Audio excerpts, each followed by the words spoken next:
Beth sy'n mynd ymlaen?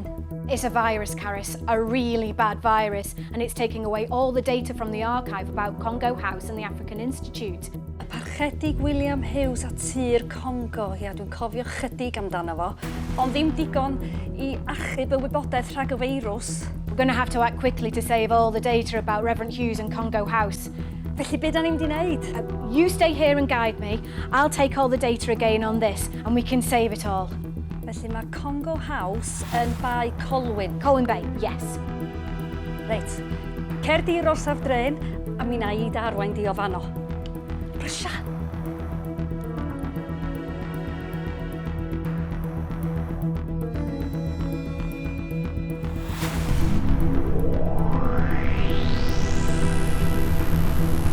Croeso I bai Colwyn. Dyma'r cyfarwyddiadau I tir Congo. Trwy'r chwith. Sydd yn dy blaen. Trwy'r chwith. Dal I fynd. Trwy'r dde. A dyna ni.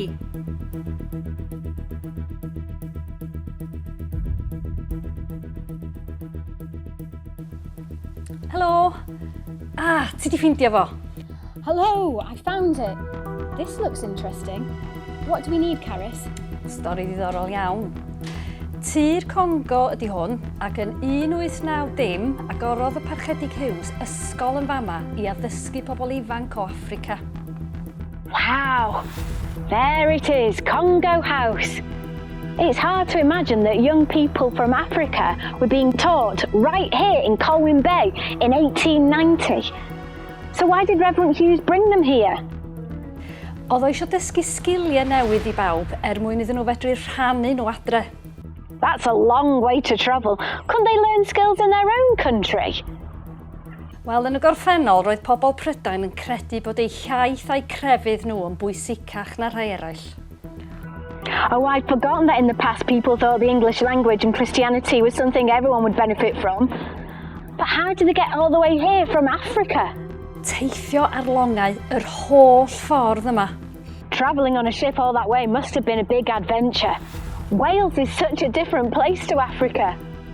The weather. Y bwyd. Oh, the food. And the sights and sounds. Dychmyga cyrraedd I fai Colwyn am y tro cyntaf. Yes, travelling through town like I did today. Just imagine. Ia. Da iawn, Vicky. Oh, mae yn gweithio. Mae'r data'n cael ei roi yn ôl I mewn. Rwan, cer I siop adferiad Alex a na I egluro mwy. Alex's restoration shop. On my way.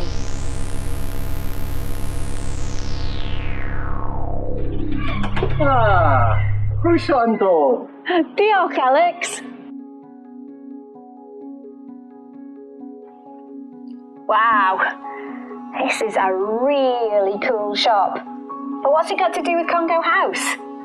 Ti'n cofio'r bobl ifanc ddaeth I fai Colwyn I ddysgu sgiliau? Fe ddysgodd un o'r disgyblion cyntaf I fod yn saer coed. Oh, I remember. Oh, hang on. It says here that one of the first apprentices was Daniel Harvey. Daniel learnt to be a carpenter, and when he left to go back to the Congo, he was given a gift of joiner's tools to take with him. Yn y gorffennol, roedd bai Colwyn yn llawn busnesau lle roedd pobl yn medru dysgu crefft. Do we need to capture any more data from businesses that were here in the past? Yndan. Ond yn sydyn, deud diolch I Alex.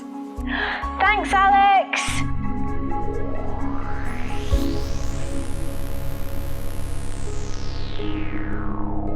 Paulson's are printers? Ia, ti'n gwneud yn dda iawn, Vicky. Oh, I'm getting loads of information here. It says that Paulson's have been printing from this building since 1910. That's when Congo House had lots of students living there. They must have known about Paulson's and even come to the shop. Oeddan, yn sicr. Un o'r sgiliau arbenigol roedden nhw'n gynnig oedd argraffu. A ddaru nhw argraffu papur newydd I hunan, The Colwyn Bay Times. The Colwyn Bay Times? Oh, that's a really good name for a newspaper. So, how long do students stay here in Colwyn Bay for? 2 blynedd. 3 years? Ond fe arhosodd rhai am yn hirach. A mi ddaru rhai o'r myfyrwyr basio arholiadau mynd ymlaen i brifysgol gan ddod yn feddygon ac yn athrawon ac ysgolheigion cyn dychwelyd adre i rannu ei sgiliau. Doctors and professors. Oh look, it says here, probably the most famous person was Davidson Dontenge Jabevu, who proved to be a star pupil from 1903 to 1906.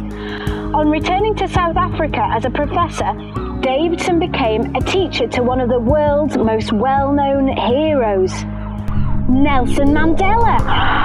Can you imagine? Gallaf. Dychmyga. Mae'r feirws yn gwanhau. Mond un stop arall wan, Vicky. Cer i'r zoo. The zoo? Y zoo.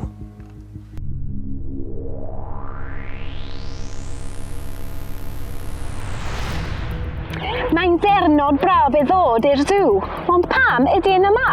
Da iawn. Diolch, I've been practising. So why are we here at the zoo? Roedd Parchedig Hughes yn falch iawn o'r iaith Gymraeg a diwylliant arbennig Cymru. Ac felly fe sicrhaodd bod yr Eisteddfod Genedlaethol yn dod yma yn 1910. Reverend Hughes got the National Eisteddfod to take place here at the zoo. Hang on a minute, was there a zoo here in 1910? Na, coedd. So mae'n rhaid chdi boeni am y morlo i'n gwneud sŵn yn ystod y perfformiadau. Be am ni gael golwg ar gerrig yr orsedd? Well, the students at Congo House must have learnt a lot about the Welsh culture while they were here. Did people in Colwyn Bay get to find out about the countries they'd come from? Do. Fel pobl heddiw, credai y Parchedig Hughes y dylai pawb gael eu trin yn gyfartal, a bod eu diwylliant nhw cyn bwysicad ag un ni. I'm pleased to hear the Reverend Hughes thought it was important to celebrate diversity like we do today. Oh, it says here that as a fundraiser for Congo House, they would have summer fairs where people would see both Welsh and African cultures. Oedden? Ia, dasliad go iawn o ddiwylliant Africanaidd a Chymreig. Just imagine living here in Colwyn Bay 100 years ago and getting to hear different languages and learning about places so different from Wales. Ia, dychmyga. Vicky, mae wedi gweithio. Da ni wedi wneud o. Mae'r feirws wedi ei drechu a mae stori Parchedig Hughes a tir Congo yn saff yn yr archif eto.